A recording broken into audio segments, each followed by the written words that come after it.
Antun Gustav Matoš, Kip domovine leta 1880 i...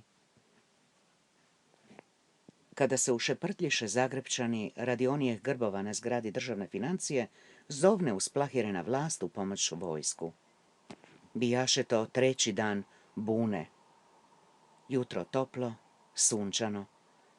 Nebom se nepomično pružio samo jedan crni duguljast oblačak.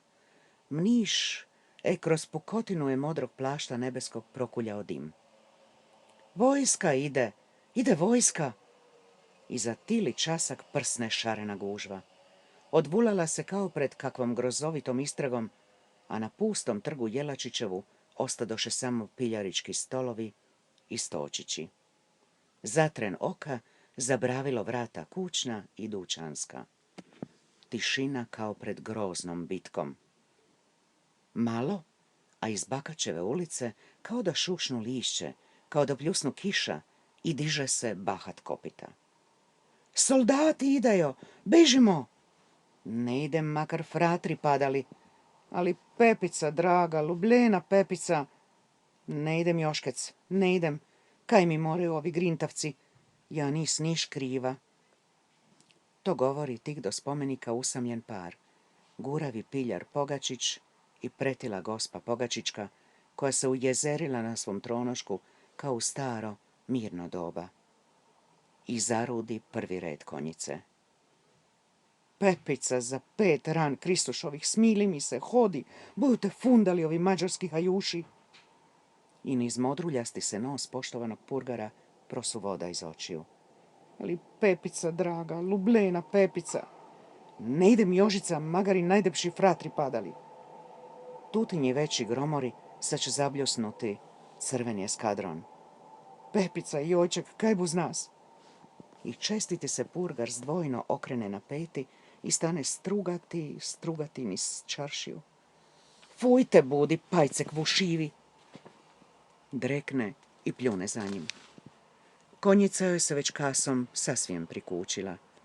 Tek sada kad se osjeti sama, napuštena, a motreći sve jasnije i jasnije bijesna, blesasta lica i gole čorde, uhvati babu grdan strah. Ujelo joj nešto duboko u grudima, koljena joj se kucnu, ona 2-3 zuba zacokotaju, a pred očima joj se zamagli. Ščučuri se i stane gristi nokte.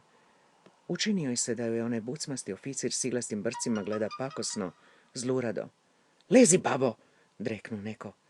A ona potresena skoči na noge junačke i baci se kao molitven pogled na sionog bana. U sunčanom se zlatu blista kalpak i menten, a ljuta mu se krivošija u snažnoj desnici kao zapalila. I u babinoj duši sine dan kad gaje djevojkama ovo gdje je gledala u njegovim milercima. U to bocne onaj časnik svog konja i uz urnebesni hura i smijeh preskoči poštovanu tovarušicu opće poznatog purgara Pogačića. Zemlja zatutnji, a gusa poleti kao vihor preko piljarskih klupa i stočića. Poslije nekoliko sati jedva nađe poštovani Pogačić svoju ženu. Pručila se kao panj pored svojeg tronoška. Po amazonskim joj se grudima prosuo luk, peršin, voće, salata i krunice različita cvijeća. Prisvenula sirotica. Čelo joj probijeno, a po požutjelom se licu uhvatio sir od krvi kao sok od jagode ili višnje.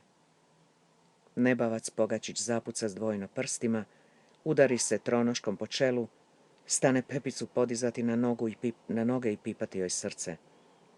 No Pepičino je junačko srce stalo da se malo odmori i zlosrećnik otrči u najbližu rakijašnicu i baci u kljun čitav polić rakije. Odnijeli ga u bolnicu milosrdne braće.